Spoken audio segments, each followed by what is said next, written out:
and welcome back to the Finish Line podcast, proudly sponsored by Hollywoodbets. Gents, how are we? Good. We're a bit late. I was late. Surprise. For once. Oh, look. Surprise. Oh, I thought I was missing something. something meant to be in front of me right now. You're always Me and Dave are starving, but apart from Always Andrew, late. we'll be all right. No, to be fair, Tom hasn't been late in a while now. That's because he hasn't been here in a while.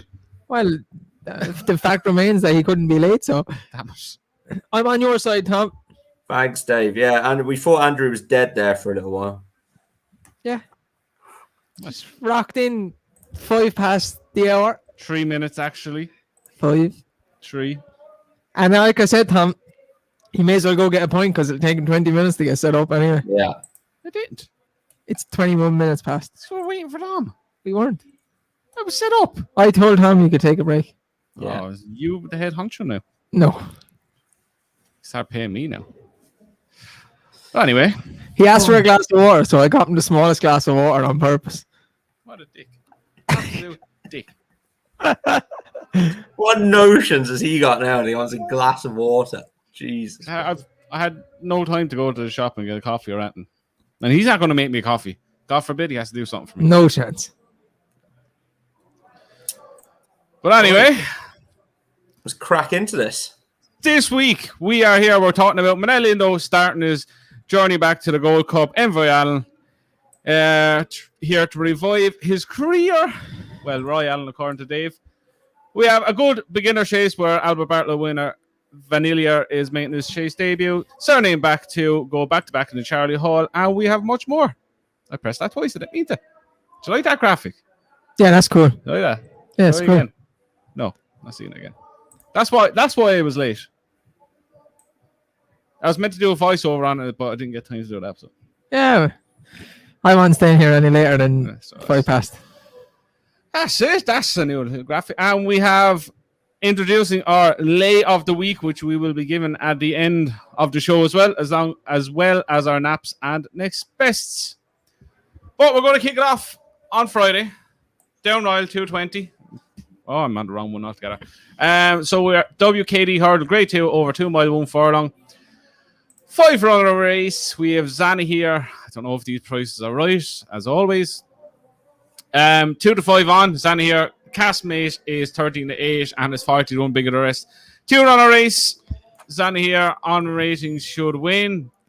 Castmate is race fitness on his side. Dave. He is not spending much time with his son here to win. Tom.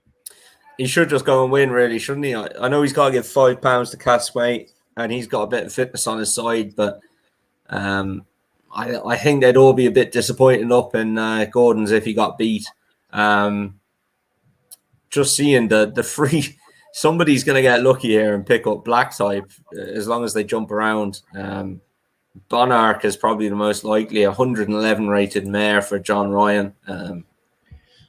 Be happy days to pick up a bit of grade 2 black type with her, wouldn't it? But yeah, look, Zana here should probably just go and win. It's a poor showing, isn't it, really?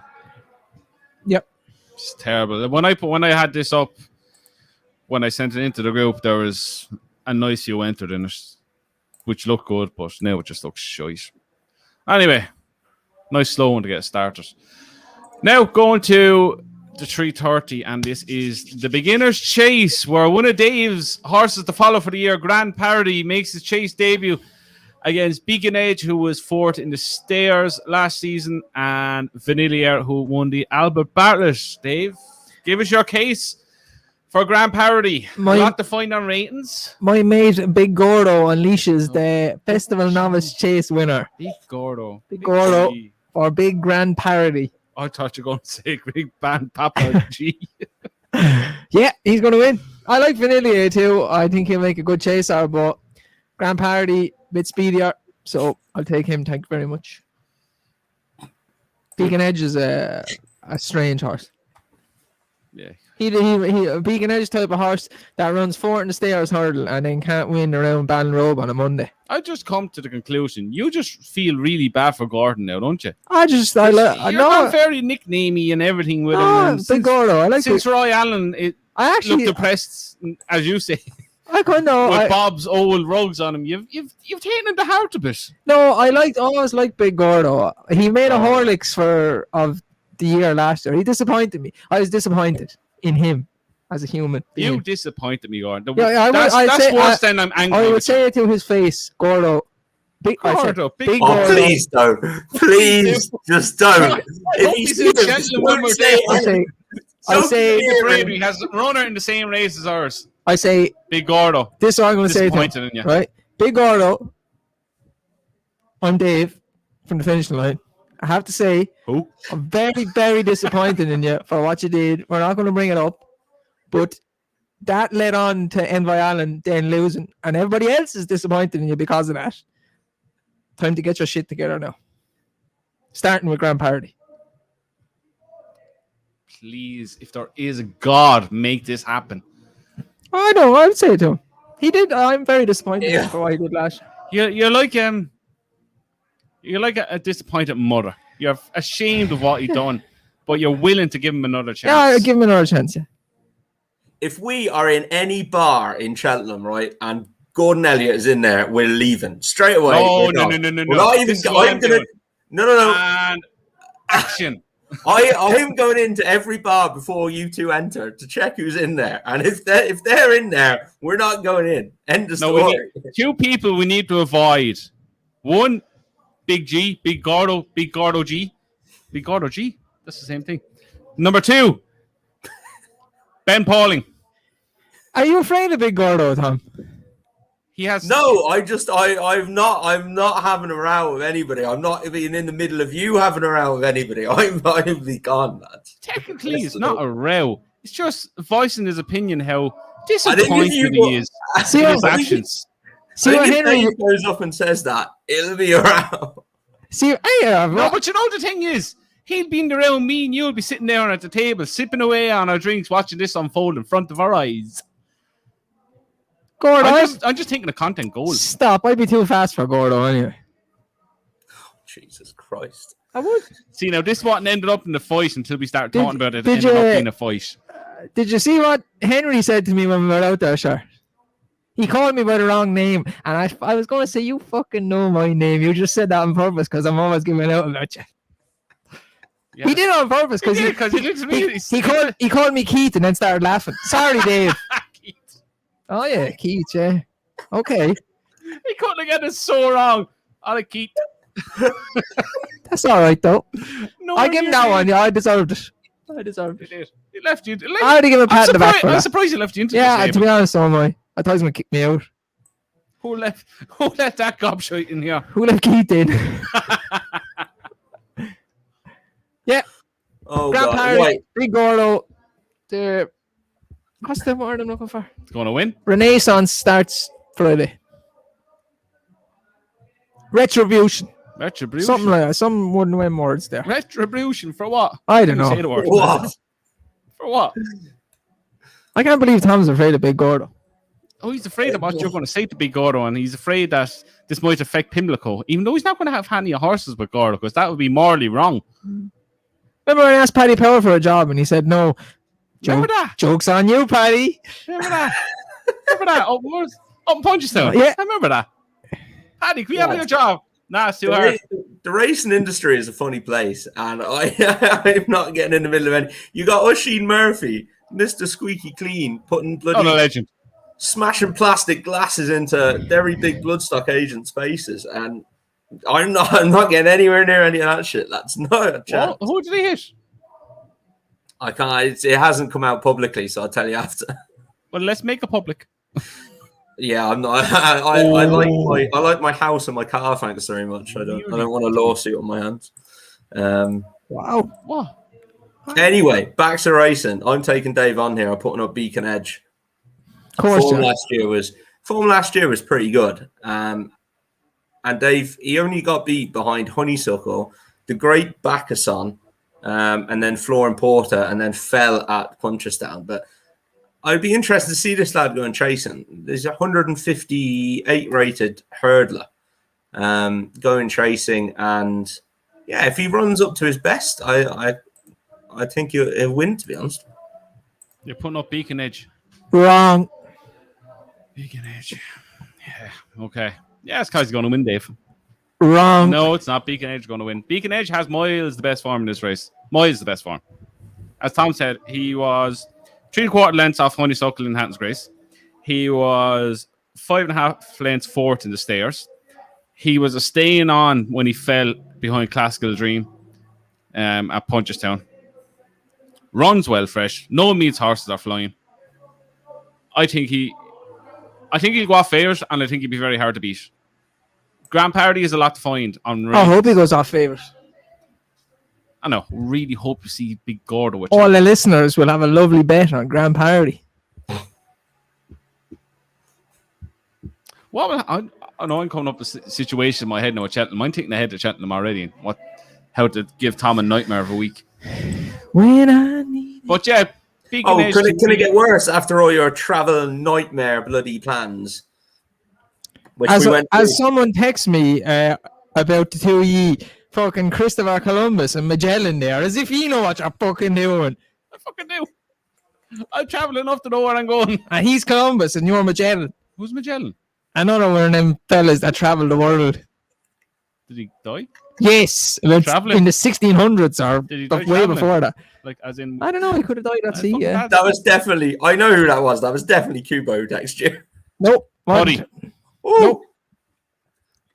Magellan and Christopher Columbus. Fan friends. Anyway, Beacon Edge wins.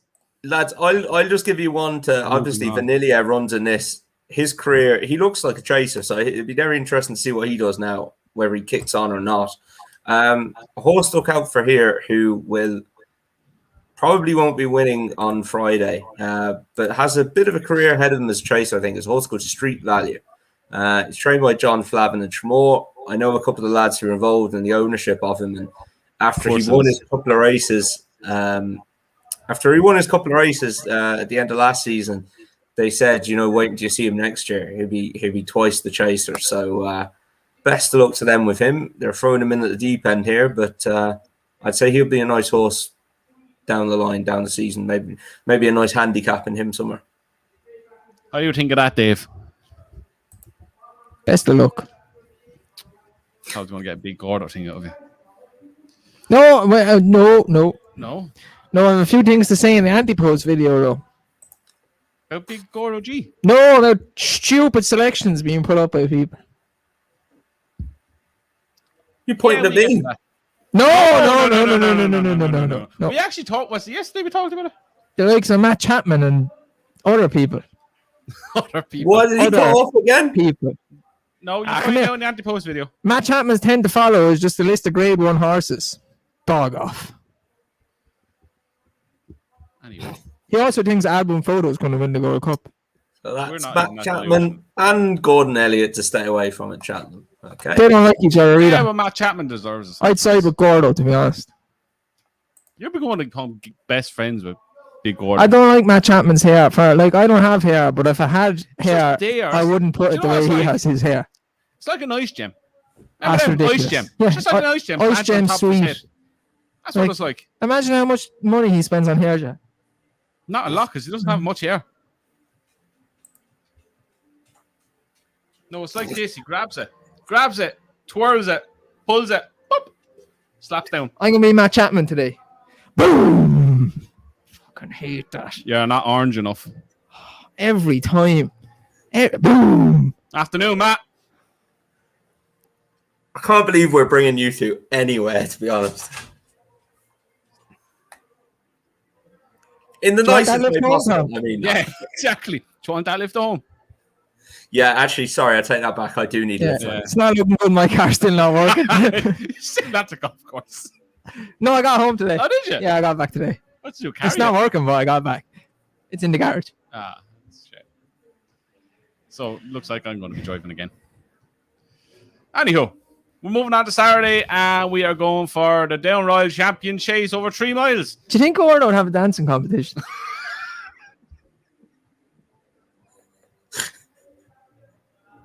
I'm serious. It could be like that film, American Pie. I was going to say. It's an American boy. You're like yeah, Stifler. yeah. And the other fella, out of nowhere, Big Gordo becomes like the best dancer ever and makes a show of me. Can you imagine? Little fucking short hot pants, shorts. Oh. Eddie O'Leary down the boombox in the shoulder. You've already charged us for it. Oh, Jesus.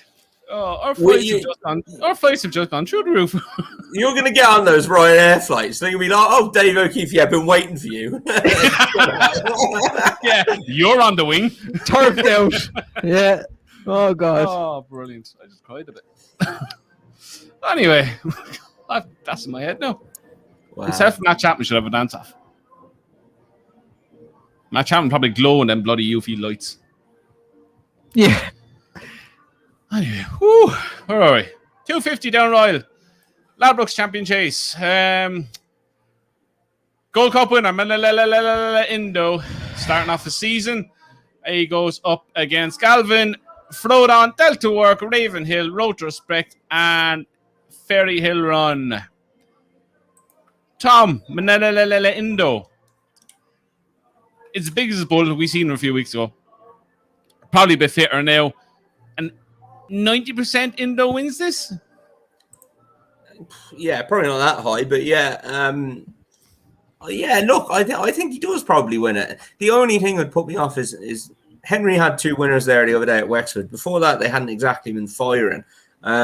He has got all his big guns to come out, so I think that will tell you a lot more rather than some of those summer horses that are finishing off their seasons. On his form last year, he picked these up and carried them, I think. He put in a great performance. I know it was against Milan native, but I think that's when everyone really stood up and took him seriously as a Gold Cup contender last year on his first outing. And I just think he improved last year, to be honest. I think he improved, and I still think there's a bit of improvement there left in him. Look, I think he'd take the world of beating, to be honest. Frodon's coming over. Delta Work was disappointing last year. Galvin has been well campaigned and has won plenty of races, but he hasn't taken on a Gold Cup horse, I don't think. And then you got like the road to Respect coming back. He's interesting if he's back to his very best. But I can't imagine he's going to be completely drilled for this. He has won it before, though. So I think it's in those to lose, really. Dave? Yeah, I never really liked Minella Indo. Just do it the way I meant to do it. Minella Indo. There you go. Until I saw him at Henry's, and he's one of the nicest horses I've ever seen. And like I said last week, or maybe Tom wasn't here at the time we were talking about, he's like a big, huge bodybuilder type horse that looks fat, but he's not even at all fat. He's just a bit like a brick shithouse. And Apple Tom was beside him, and he just dwarfs him. So I really hope he wins. At the moment, he'd be if I had to back something in the Gold Cup, it would be him. But Henry's stable form would worry me. He tends to start kicking on kind of the end of November. I know he had a couple of winners the other day, but that would worry me. And Indo had been kind of hard to get fit. So I dread to say it, but I think Frodon will win. No, for fuck's sake. Look, I think it's Minella Indo's to lose. Look, I know Henry's horses haven't been firing, but as Tom said, look, that's more or less the end of the summer horses finishing off their season. What I take out the last two, or last winner at least, Eclair de Rie, that was his first run of the season, and he won. Up to last year, Minella Indo in his first run, you would be convinced he needs about 2 runs to get fit. Mm-hmm. But he bolted up on his chase debut, or not chase debut, it's like season and debut, last season. So that would fill me with hope that they're going to have him straight enough. Look, if they wanted an easy task for his first run of the season, they wouldn't be running him here. I know there's probably not much options, but they could have found an easier race, maybe a grade 2 where he carries a penalty against inferior opposition. But the fact that they're starting him off here, I'd be highly confident that he is ready to go and ready to win. look, they're going to leave a lot to work with, obviously, because it's the first run of the season, but I think he just has more class than the rest of them. Look, I don't like Frodon, plain and simple. It's nothing against English horses, but anyone says I never liked Frodon, never will like Frodon. There's something about him I don't like, but he keeps winning. Fair play to him. I don't think he has the class, and look, Indo has him in his pocket on Gold Cup form. Paul Nicholls will obviously have this fella drilled because he loves this race. He loves bringing horses over to this meeting, and he'll be straight enough for this. But I think Galvin is the one he has to worry about. Galvin has race fitness on his sides. Look, the form figures don't lie. He's unbeaten in his last couple of runs. He's back at Gordon's, or Big Gordo GE, or whatever you will call him now. Big G. He had a good blowout now in his comeback run. You could see he was struggling at one stage. He got a blow into himself, and he came home strong. I think he's the one that he has to worry about. But at the end of the day, I think Indo will be winning this. Can't have Delta Work. Delta Work just can't jump. One of the worst jumpers of a fence I've ever seen in my life. Yeah, and he's still a grade 1 winner, which tells you how much talent there is under the bonnet. But he's a poor jumper. He's a desperate jumper. As Tom said, Road to Respect, former winner of the race, could run a big race. You're just wondering how straight he will be at the age of 10. I can imagine him being very straight, if I'm honest, because he's not going to run in grade 1s like this throughout the season against not race fit opponents. So I reckon he'll be straight enough for it. He could be the one, if there is a big shock, he could be the one there. But I think Endo to win, Galvin to follow home, and between Road to Respect and Frodon fighting out for third. That was a long synopsis of that. That's 3% that, didn't we? Yep. Okay. I think we should just point out at this time as well, guys, that there isn't a riot going on outside Dave's gym. Because you can hear everyone trying to get in it. That's everyone down from Gordon's. It's raining so badly. There's definitely nothing going on outside. It's all inside. Pre-season stuff going on here. Disrespect is unbelievable. Anyway, moving on to the Joint Racing TV Chase, a.k.a. Roy Allen Comeback Retribution Race. I can't even say it. Retribution. Yeah. That's what Dave said. Go on, take it away. The biggest shock in the finish line history when you would put this fella up. I just still can't get over it. I had to get him on the board on my anti-post team before he ran this weekend. I didn't think you would have put him in your anti-post team. No. I'm happy with my selections now. Him and Fernie. Sounds like Conor McGregor there. I had to get him and Fernie in early, and Fernie's going chasing. Yeah. Said it today. We told you, Tom. He doesn't give a shit. He does because we convinced him to back him. Yeah, I keep forgetting about that. He'll win the Arkle, and Tom will suddenly have a couple of €100 in his account. Where did this come from? That is going to happen. Yeah. But yeah, Envoy is surely going to win this. You said me putting up him is the biggest shock in the finishing line, but I think the F and the P beside his name is probably one of the biggest shocks for people that watch racing. I was never his biggest fan. I questioned his. Really? I could never have guessed. This is terrible backtracking. Terrible backtracking. He's backtracking quicker than Michael Jackson moonwalks off the stage. This is shocking. You don't have to say now. Do I have some respect on my name when I'm talking here? I questioned his form, and it was duly right to be questioned. He made a Horlicks of a fence at Cheltenham, and then he obviously got injured at Punchtown. I didn't want to make that run at Punchtown as well. Monkfish was terrible as well that day. Yeah, I mean, if he's as good as everybody thought he'll win this, and I'm positive he'll go to the Ryanair because Henry has 3 other horses for the Gold Cup. And why would he run them all against? And I don't think he's better than Apple Tom or Minella Indo. He's not better than Allahu either. Stupid horse. It's like, how in the space? Well, how long ago did you? Less than 4 months ago, is it? March, April, May, June, July. No, May, June, July, August, September. 6 months. Less than 6 months. You went from probably the most hated horse you've ever hated in your life. Yeah, he let me know. I needed that win at Cheltenham because I had a bad year. I had a bad December to March, and then he made it worse. But I told you, more for forgiveness. Big Gordo, second chance. Envoy Allen, second chance. Gone very holy at your old age. The kidneys hurt me, though. It's not good. No. Anyway, Envoy just wins this, Tom. Yeah, I think it's a perfect starting place for him. As much as I loved Cocoa Beach last year, he was a handicapper. And there's nothing else in this that'll get near him, I don't think. Should be a lovely pop round for him, I reckon. Roy Allen. Oh, all the lads are shouting because he's going to win.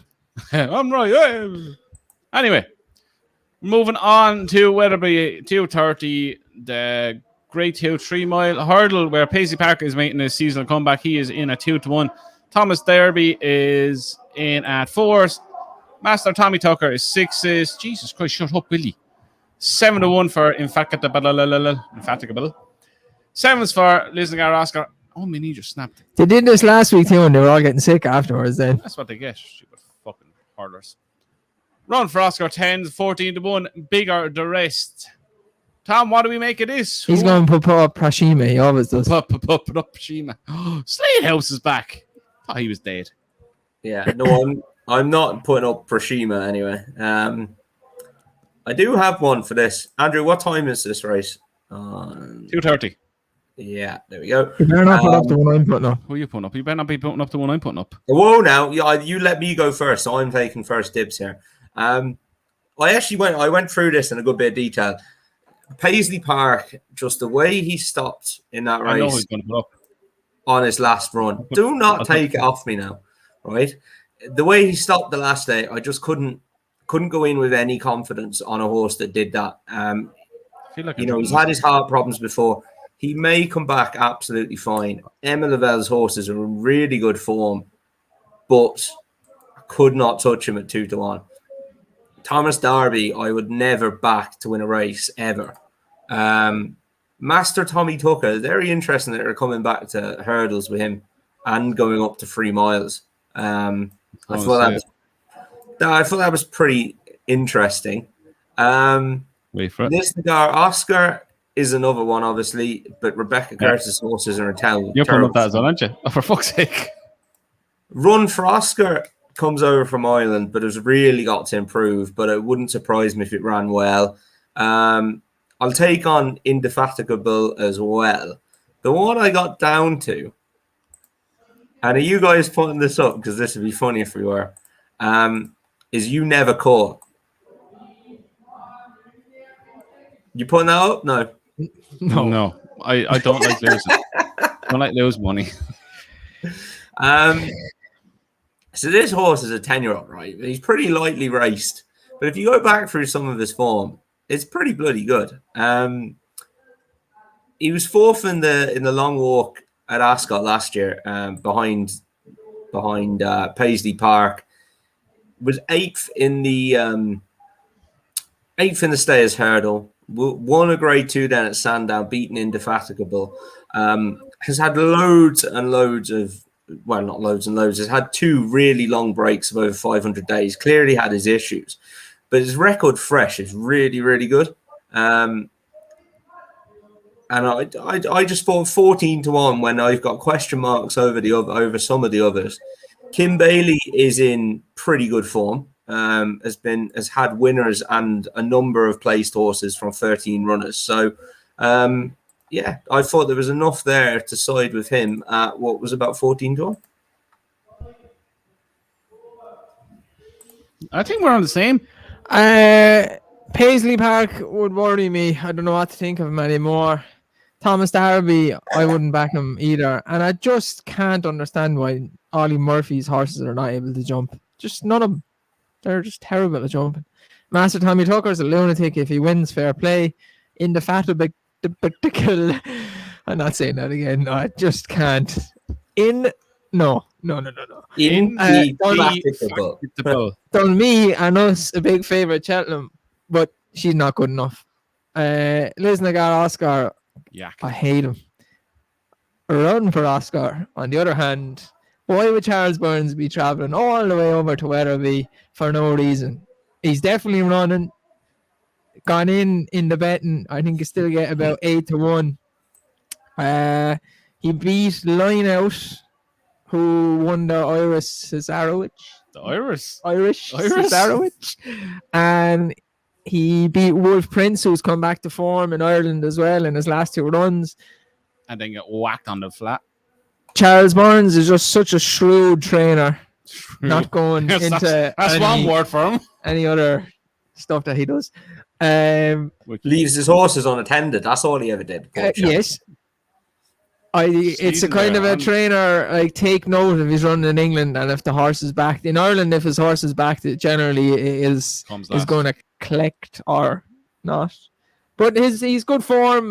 He's a horse that's been backed a few times and lost here and there. Seems to have got his act together. I think he will win. Okay. Right. Paisley Park. Legs are gone.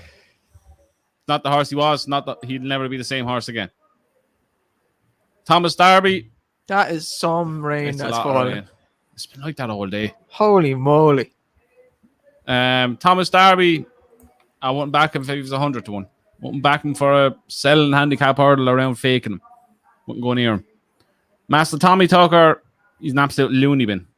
It's, as Tom says, interesting that he comes back over hurdles, but he'll probably still find a way to fall or belt one or do something.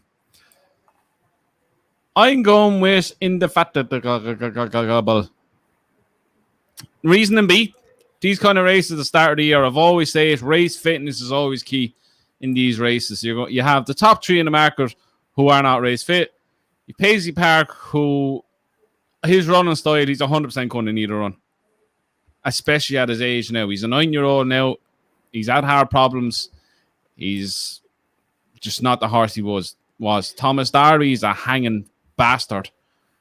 Just forget about him. Master Tommy Tucker is the only one that kind of interests me at that. But she won a flat maiden there a few weeks ago. Took a big blow and still managed to get up. She looked beat about 3 furlongs out and she still managed to get up. Goes on any ground. She was 4th. What was it? 4th? It was 4th in the Mayor's Hurdle. Yeah, 4th in the Mayor's Hurdle, which is not bad form behind Black Tears and Concertista. She's a half length to find with Tom Selection. You never call. I think it's on a Kempton run, I think. Won't mind what the ground. Sandown, somewhere like that. Won't mind what the ground does at all. If this rain's heading over to England now, and it stays like that, might be looking at a few meetings being called off at this stage.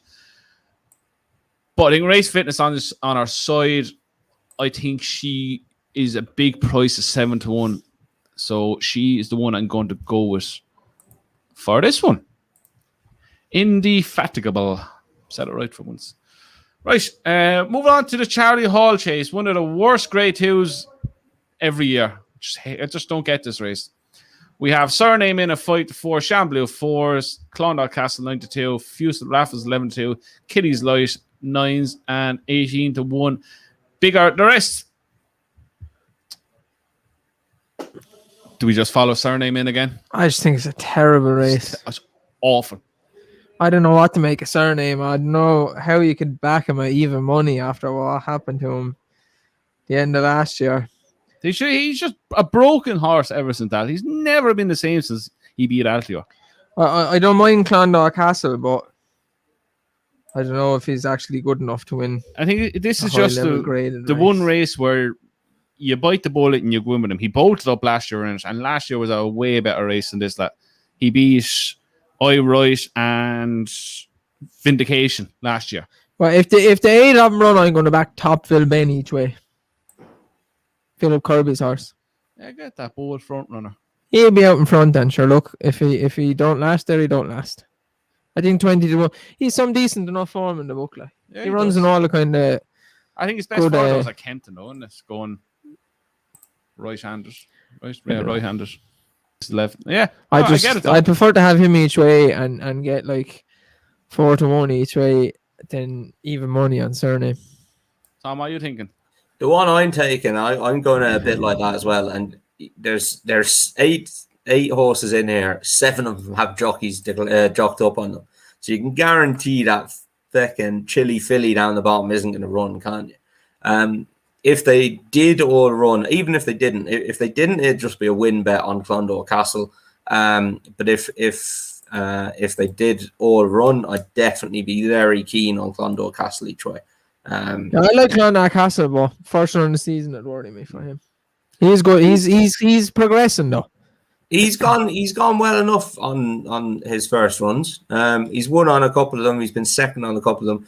He did run bad once, but I'd forgive him that. But yeah, no, always seems to run his race, improve towards the end of last season, and yeah, it'd be interesting to see what he can do. Tom George isn't in the best of form. Did have a couple placed, so maybe not too much to worry about, but. Yeah, no, I'd be on Clondalk Castle there.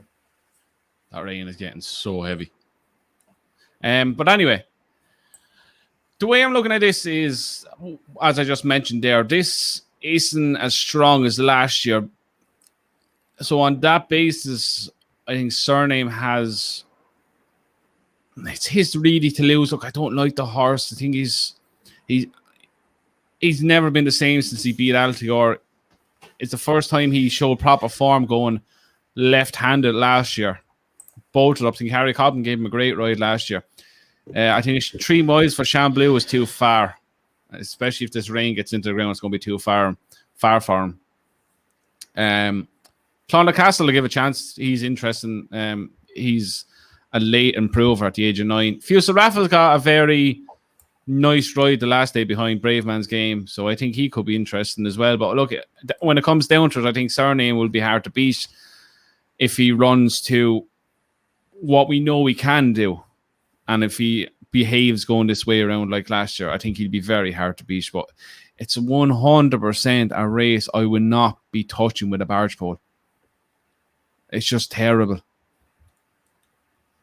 Like, you could find that these are the kind of races like that you could easily find a Gold Cup horse that you could start off here with a penalty if they're grade 1 winner or something like that, and you get an easy time. Not an easy time of it, but it's not going to be a hard slog really. But yeah, my selection to win the race is Cyrname. I won't be surprised if he got turned over. Right, where are we off to now? We are off to Ascot. And the Grade 3 handicap chase, the Gold Cup handicap chase. What is proper name? We have Vindication in a 10-3. John and B at 8. One more Flurry at 8. Time to get up at 8. Dave's selection, Regal Encore at 9s, Jerry back at 10s, Benny King 12s, and Bigger the Rest. Dave, it's Ascot, Regal Encore in a handicap chase. That's 3 miles, Ascot, Regal Encore's in it, Dave backs him. Correct. Each way, and he does his thing. He's about 14 now. I think he won it last year as well. He's fucking 13. Yeah, I was taking the piss when he's 14. He keeps running. He's going to retire soon, and I'll be sad. If he wins this, he'll retire. Like he was pulled up in his last race, but that Punchestown at the end of the season, it just like Ascot, and that's the end of it. I think this time last year, if Vindication was entered in the Charlie Hall, and we were all very keen on him going in this because we thought it was going to be one of the best bets of the weekend. I don't get that horse. I don't get him either, but I think he runs really well. Words work. He runs really well fresh. Still can't say it. He's 3 from 4 first time out. He's 8 pounds higher, I think, or 8 or 7 pounds higher than the last time he won this race. Gets his act together. He's the kind of class horse in the race. Puts it all together. He should be hard to beat. He's carrying 11 stone 12, which is not ideal, but he goes well fresh. We all know that. Former winner of the race. I know 10-3 is a bit skimpy, but I think, look, to me, he's the obvious winner of the race. And won at a bigger price, and I'm going to steal it from you. You always put this up. If the rain gets into the ground, Snow Leopardess could be one that's slogging away at the end. But for a win perspective, Vindication and each way, Snow Leopardess at 14-16 to 1. Top. Yeah, for me, Andrew, I agree with you. I think Vindication, although what you say, I'm actually a hell of a lot stronger. Vindication has only been beat once on a seasonal reappearance. That was in the Charlie Hall last year against Cyrname. He's won both of his starts. He's had 3 runs at Ascot. He's won all 3 of them, including beating Regal Encore in this race 2 years ago. Kim Bailey's horses are in good form. And to be honest, I think 130 still, you can get it in a place. Happy to take that. The wheels fell off in his last run, all right. But apart from that, back tracing, back at Ascot, over 3 miles, I'm all over him. I think he's the bet of the weekend, to be honest. And that smoothly. That was the last one we're going to pre. Where's the hell's the mouse gone?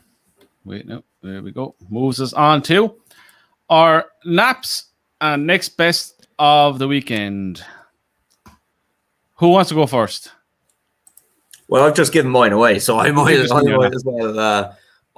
go first. My nap is definitely going to be Vindication, and I'm just going to see what price this horse is to be my next best.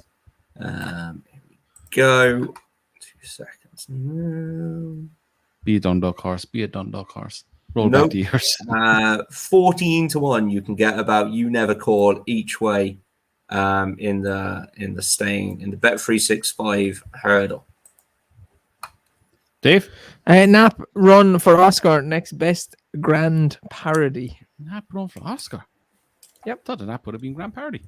My nap is Beacon Edge. My next best is Vindication. Now, we are starting a new segment each week where we are going to give you our lay of the week. A horse who we think is worth taking on at the prices each weekend. Tom, this is your kind of area, so you can kick off the first ever lay of the week. First ever lay of the week. There's 2, and there's 2 I'm quite keen on. The one I'm going to put up, and it kills me to do it, but I got to do it, is Paisley Park. At 2 to 1 in that race, first time out, especially after how he ended last season. I'm sure he's not going to be fully wound up. And he's going to be my lay of the week. And the one I was close to putting up is Cyrname. But I'm going to go with Paisley Park. Dave? 210 at Ascot, Soaring Glory in the handicap hurdle. He is like top weight, 3 to 1. I think it's just so highly competitive. He's way too short. Good. I'm agreeing with Tom. Paisley Park is my lay of the weekend. Just to echo what Tom said, I'm convinced he's going to need his first run of the season, especially with his running style. He's not getting any younger. The legs are not getting any faster. So my first lay is Paisley Park at 2 to 194. I think he's worth taking on for all your layers out there. Now, that is us done for another weekend preview.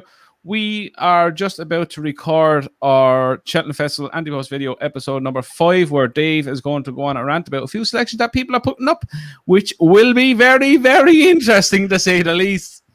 So once you finish here, jump on over and check out our Cheltenham Festival anti-post video episode 5, and then we will see you back on Sunday live at 8 o'clock for another episode of Talking Points, where we'll go over all the week's action from Downryle, Wetherby, and Ascot. So until then, enjoy your weekend and best of luck with all the punting.